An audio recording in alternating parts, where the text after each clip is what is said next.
J'ai besoin que vous démissionniez parce que ma fille rejoint l'entreprise. Le matin du 20, le président a déclaré de manière inattendue que c'était mon dernier jour. J'étais choquée et je ne savais pas comment exprimer ma réaction. Nos fournisseurs ont été payés le 20. Certains paiements ont été effectués par virement bancaire pour les fournisseurs de longue date, mais je payais aussi directement et les visitais personnellement. Il semble que vous pouvez rentrer chez vous bientôt. Le président a ordonné mon départ immédiat, je vais vous donner la journée de congé juste pour vous. La porte s'est refermée brusquement devant moi alors qu'il me poussait hors du bureau. Je ne savais même pas par où commencer pour argumenter. Je m'appelle Maya. Je suis entrée dans cette entreprise de pavage familial juste après le lycée et j'y ai travaillé comme employée administrative pendant 10 ans, jusqu'à maintenant. L'entreprise comptait environ 20 employés, et lorsque l'actuel président n'était pas présent, l'ambiance de travail était excellente. C'était un endroit où il était facile de travailler. Le président, maintenant retraité, travaillait souvent étroitement avec les employés plus jeunes et sa femme, Catherine, venait tous les jours pour aider avec diverses tâches jusqu'à ce qu'elle se familiarise. Sa fille, Kelly, était compétente aussi bien sur le terrain qu'au bureau, son mari était le chef de chantier et était fiable pour les employés sur place. Bien qu'ils fassent partie de la famille fondatrice, ils n'ont jamais agi de manière supérieure ni regardé les employés de haut. Ce serait merveilleux si cette vie d'entreprise agréable et tranquille avait pu continuer, mais malheureusement, la réalité n'a pas été aussi clémente. À la fin de l'année dernière, le président a été diagnostiqué avec un cancer lors de l'examen médical annuel de l'entreprise. Il a décidé de prendre sa retraite en tant que président et a nommé le mari de Kelly, le chef de chantier, comme prochain président. Les employés et moi-même étions tous d'accord. Nous pensions tous que le président devait se concentrer sur son traitement et nous lui souhaitions une longue vie. Cependant, tout à coup, le fils aîné du président, Weber, est apparu avec sa famille. Je ne savais pas d'où il avait entendu la nouvelle. Il s'avère que le président avait un autre fils en dehors de Kelly. Weber avait été déshérité il y a environ 30 ans, et je ne le savais pas. Selon les employés plus âgés, Weber était un fauteur de troubles dans sa jeunesse et se retrouvait souvent en conflit avec la police. Chaque fois qu'il causait des problèmes, le président et Catherine allaient s'excuser. Après avoir abandonné le lycée, il s'est impliqué dans le marketing multiniveau et des activités frauduleuses, ce qui a finalement conduit le président à le déshériter. Bien qu'il ait été éloigné pendant longtemps, Weber est apparu un jour en demandant à son père « Papa, j'ai compris mes erreurs, s'il te plaît, pardonne-moi. » J'étais choquée de voir cela dans notre petite entreprise, où le bureau du président et la salle administrative ne faisaient qu'un. Weber a exprimé le désir de se réconcilier et de travailler dans l'entreprise, mais son passé rendait difficile de croire en sa sincérité. Après avoir été déshérité, j'ai présenté mes excuses à tout le monde, mais j'ai demandé qu'on donne une autre chance à Weber, a déclaré le président en implorant tous les présents. Kelly et les employés plus âgés connaissaient le passé troublé de Weber et ne pouvaient pas entièrement se réjouir, mais ils ne pouvaient pas non plus refuser la demande sincère du président. Ainsi, Weber et sa famille ont emménagé dans l'annexe de la maison du président, Weber devenant un employé et sa femme assumant les tâches ménagères. Je n'ai vu leur fille qu'une seule fois, lorsqu'elle a visité l'entreprise, elle semblait être une étudiante universitaire. Le président croyait que Weber avait changé pour le mieux après avoir traversé des difficultés dans la vie. Catherine était ravie que Weber soit revenu avec sa famille, parlant de reconstruire l'entreprise ensemble. Cependant, un problème est vite apparu. Weber insistait sur quelque chose, « Je suis le fils aîné, donc je devrais être le prochain président », déclarait Weber, ce qui tendait ses relations avec Kelly et le chef de chantier. Bien qu'il fasse semblant de travailler diligemment devant le président, Weber ne faisait en réalité que très peu. Il faisait souvent des commentaires désobligeants, comme « le travail physique, c'est pour les ouvriers, et vous n'êtes que des fourmis ouvrières, travaillez en silence ». Naturellement, son comportement l'a rapidement rendu impopulaire auprès de tout le monde. Certains des employés les plus jeunes sont même allés directement voir le président en disant « Je ne peux pas travailler dans ces conditions ». Cependant, tant le président que Catherine ont supplié tout le monde en disant « Parlons-en avec Weber. S'il vous plaît, essayez de voir la situation dans son ensemble. » Alors, en raison du stress ou d'autres raisons, le cancer du président s'est soudainement aggravé et il a été hospitalisé. Il y a 3 mois, Weber a déclaré « Je suis le président » malgré les conseils des employés au président et à Catherine de maintenir le plan initial de nommer le chef de chantier comme président. Ils ont finalement choisi Weber, leur fils biologique, plutôt que le mari de leur fille. Cette décision a suscité des murmures parmi certains employés, qui pensaient que le président et Catherine étaient influencés par leur amour parental ou qu'ils perdaient leur objectivité avec l'âge. L'atmosphère autrefois harmonieuse de l'entreprise est devenue tendue et inconfortable. À mesure que les tensions augmentaient, Kelly et le chef de chantier ont commencé à travailler en coulisses pour gérer l'entreprise.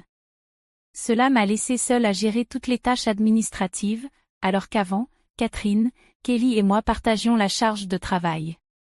Maintenant, je faisais régulièrement des heures supplémentaires, parfois en quittant si tard que les dates changeaient avant que je ne rentre chez moi. Pendant ce temps, Weber semblait considérer les tâches administratives comme quelque chose de facile, passant ses journées dans des bars d'hôtesse, à parier sur des courses de chevaux ou à jouer. Ma relation avec le président a sérieusement souffert à cause d'un problème de dépenses. Il avait utilisé la carte de crédit de l'entreprise pour des dépenses personnelles en alimentation et divertissement, et j'avais fermé les yeux jusqu'à un certain point. Cependant, cette fois, la dépense a dépassé les limites. Avec appréhension, je lui ai rendu le reçu. Je ne peux pas approuver cela en tant que dépense, lui ai-je dit. Quoi? Pourquoi pas, a-t-il exigé. C'est pour la lingerie correctrice de votre femme. Ce n'est pas lié aux affaires, donc cela ne peut pas être classé comme dépense. Comme on pouvait s'y attendre, le visage du président est devenu rouge de colère. Ne me défie pas. C'est la femme du président, c'est naturel qu'elle s'habille bien. C'est une dépense valable. Non, ce n'est pas comme ça que ça fonctionne. La lingerie de votre femme ne peut pas être considérée comme une dépense d'affaires. J'ai bégayé, essayant de comprendre comment le président pouvait justifier une dépense de $4000 pour la lingerie correctrice de sa femme. Sa suggestion suivante m'a laissé encore plus perplexe. Alors faisons de la vente de lingerie correctrice notre nouvelle entreprise. Classons-la comme un stock pour que cela compte comme une dépense. Le président semblait satisfait de son idée, mais j'étais sans voix. Nous sommes une entreprise de pavage, ai-je réussi à dire. Et alors? Nous pouvons menacer les clients en leur disant que s'ils n'achètent pas chez nous, nous annulerons leur contrat. Tout le monde va acheter. C'est de l'argent facile. $22 000 pour un, $4000 pour un ensemble. Weber a éclaté de rire, mais j'étais horrifiée. C'est absolument inacceptable. Cela nuira à notre crédibilité, ai-je répondu avec colère. À partir de ce moment-là, je suis devenue la cible du mépris du président actuel. Jour après jour, je supportais son mépris constant.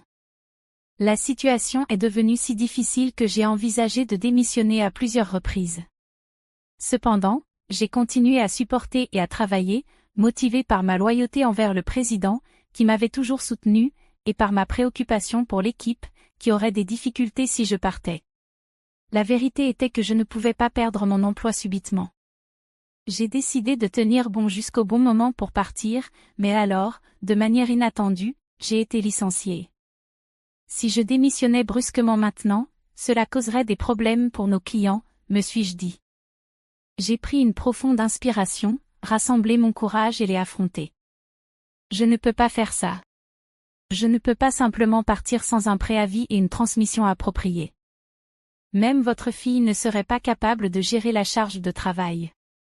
De plus, aujourd'hui est le jour où nous devons gérer les paiements, ai-je dit d'une seule traite, m'attendant pleinement à ce que le président explose de colère. Comme prévu, le visage de Weber est devenu rouge de colère. Tais-toi. Je t'ai dit de démissionner parce que ma fille rejoint l'entreprise. Aujourd'hui est ton dernier jour. Après le paiement, laisse-les attendre jusqu'à ce qu'ils viennent récupérer. Il n'est pas nécessaire de payer à l'avance. Excusez-moi, n'est-il pas normal de payer pour quelque chose dès qu'on l'achète?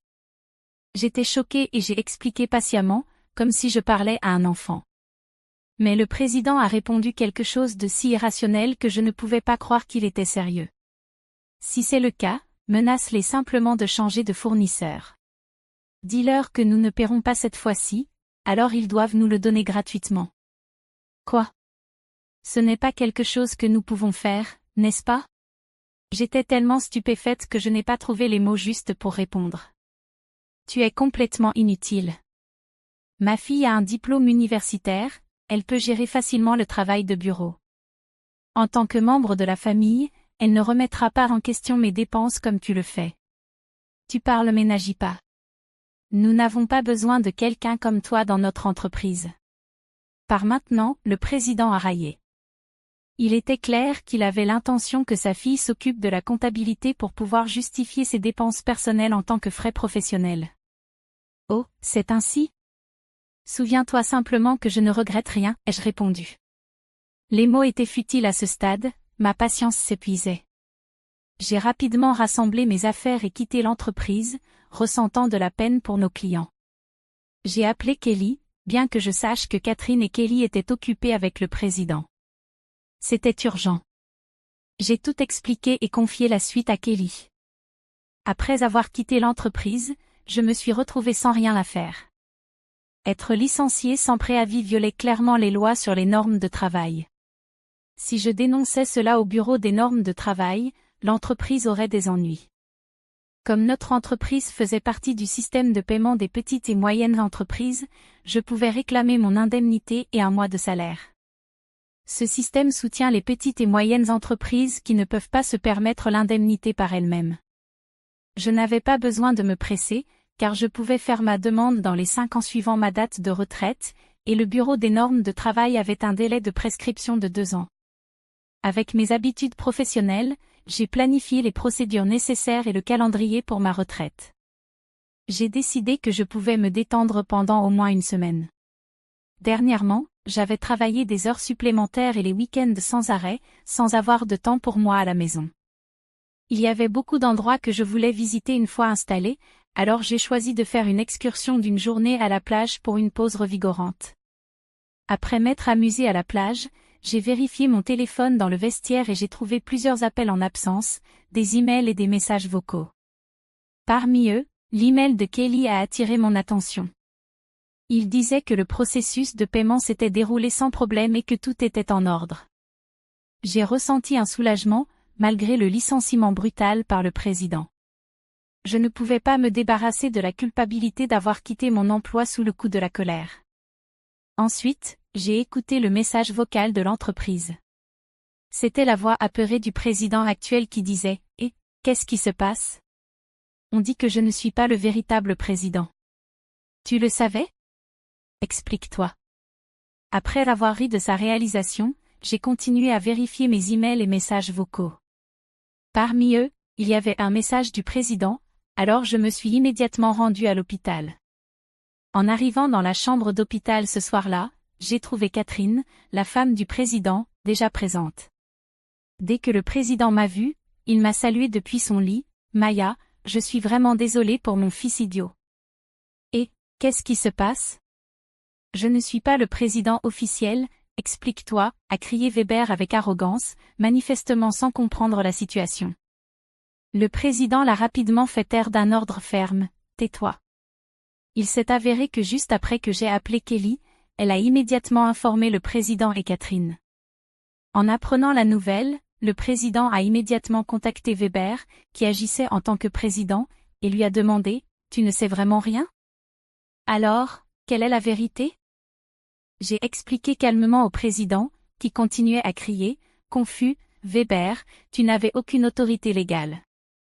Ton rôle de président n'était qu'un titre. » Cela peut sembler déroutant, mais en termes commerciaux, le poste de président est une fonction au sein de l'entreprise et n'a pas de validité légale comme un directeur représentant. Le directeur représentant est celui qui est légalement responsable des actions de l'entreprise à l'extérieur. C'est un rôle différent et plus formel qui nécessite des procédures légales spécifiques pour être modifié. Alors que le titre de président peut être changé de manière informelle au sein de l'entreprise, modifier le directeur représentant implique des processus légaux complexes. C'est pourquoi ta position n'avait pas le poids légal que tu pensais l'avoir. Il y a 3 mois, lorsque Weber a été nommé président, il y a eu une forte opposition de la part de Kelly, du chef de chantier et des employés vétérans. C'est alors que j'ai proposé une stratégie, Weber serait un président figurant, tandis que le président resterait le directeur représentant légalement responsable. Étant familière avec les procédures et les lois de l'entreprise, je connaissais les complexités impliquées. Selon mon plan, si Weber montrait un véritable engagement et gagnait la confiance de tous les employés, alors nous entamerions le processus légal pour formaliser sa présidence. Cependant, si Weber ne prouvait pas être à la hauteur, le plan de contingence était de le retirer ou même de considérer la fermeture de l'entreprise, tandis que Kelly et le chef de chantier se préparaient à lancer une nouvelle entreprise. Kelly doutait de la capacité de changement de Weber, et le président ainsi que Catherine continuaient de croire en Weber jusqu'à ce qu'il me licencie injustement, ce qui semblait les réveiller à ses déficiences. Si tu veux être un leader, apprends à prendre soin de tes employés. Je te l'ai déjà dit à maintes reprises, a souligné le président. Weber a rétorqué, ce n'est pas une grosse affaire, n'est-ce pas? On ne peut pas simplement s'occuper des procédures maintenant? Non, ce n'est pas possible, a expliqué le président. Notre entreprise offre des actions aux employés qui le souhaitent et beaucoup d'entre eux possèdent des actions. Maya possède 10%, ce qui fait d'elle une actionnaire importante. Nous ne pouvons pas ignorer son avis, et les autres actionnaires ne te soutiendront pas non plus. À mesure que l'actuel président commençait à comprendre la gravité de la situation, son visage pâlissait. Quoi? Je n'ai aucune action. Aucune. Je prévoyais de te transmettre mes actions dès que tu prouverais être un président digne. Je suis profondément déçu par toi. Tu t'intéressais seulement à ma richesse, pensant que je n'avais plus beaucoup de temps à vivre? Le président s'est laissé tomber dans le désespoir et Catherine est restée silencieuse, visiblement contrariée.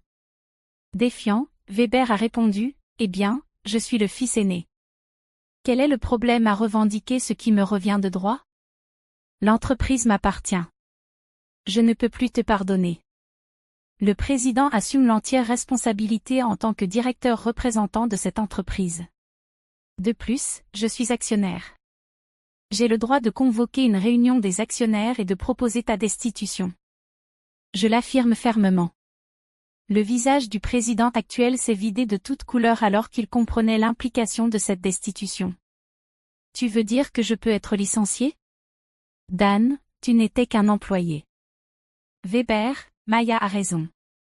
À ce stade, personne ne te soutiendra. Maya était la seule à avoir parlé pour te donner une chance, est intervenue Catherine. Puis Catherine s'est tournée vers moi, Maya, je te dois de sincères excuses. Je regrette d'avoir causé des problèmes à cause de mon amour pour mon fils. Dis-moi ce que tu aimerais faire. J'ai confronté directement le président, Monsieur le Président, je ne souhaite plus travailler sous votre direction, donc je démissionne immédiatement. Cependant, j'espère recevoir mon indemnité, ainsi qu'un mois de salaire, y compris les heures supplémentaires non payées et les congés payés. En tant qu'actionnaire, je prendrai également des mesures via le Bureau des normes de travail pour écarter toute personne qui serait nuisible à l'entreprise. J'ai parlé calmement et à mesure que je le faisais, la couleur du visage du président est passée du pâle au blanc total. Continuant, je les ai informés de la manière dont Kelly avait activement rendu visite aux clients et promu avec succès notre nouvelle entreprise. De nombreux clients avaient déjà décidé de passer de notre entreprise actuelle à la nouvelle et la majorité de nos employés prévoyaient de suivre le même chemin, c'est impossible. Je vais te poursuivre en justice, a menacé Weber, la voix tremblante. Mais le président est intervenu fermement, je suis le directeur représentant. Tu n'as pas une telle autorité. Le vice-président s'est effondré à genoux et j'ai ressenti un mélange d'émotions, du regret, de la déception et un sentiment d'achèvement. Monsieur le Président, c'est dommage que cela doive se terminer ainsi. Si vous aviez changé d'approche à votre retour, les choses auraient pu être différentes. Il y a eu de nombreuses occasions de compréhension si vous aviez fait l'effort d'apprendre et de vous adapter. En fin de compte, c'est le président lui-même qui a gaspillé ses chances, un cas classique de récolter ce que l'on sème. Au final, le président a choisi de fermer l'entreprise, laissant Weber sans emploi. La femme de Weber a tenté de vendre de la lingerie réparatrice, mais n'a pas réussi. Leurs méthodes de vente agressive ont causé des problèmes juridiques, finalement, ils ont été arrêtés pour leur implication dans un système pyramidal. Kaylee a trouvé des cartons de lingerie invendus laissés chez ses parents. Bien que les détails ne soient pas connus, la fille a trouvé un nouvel emploi.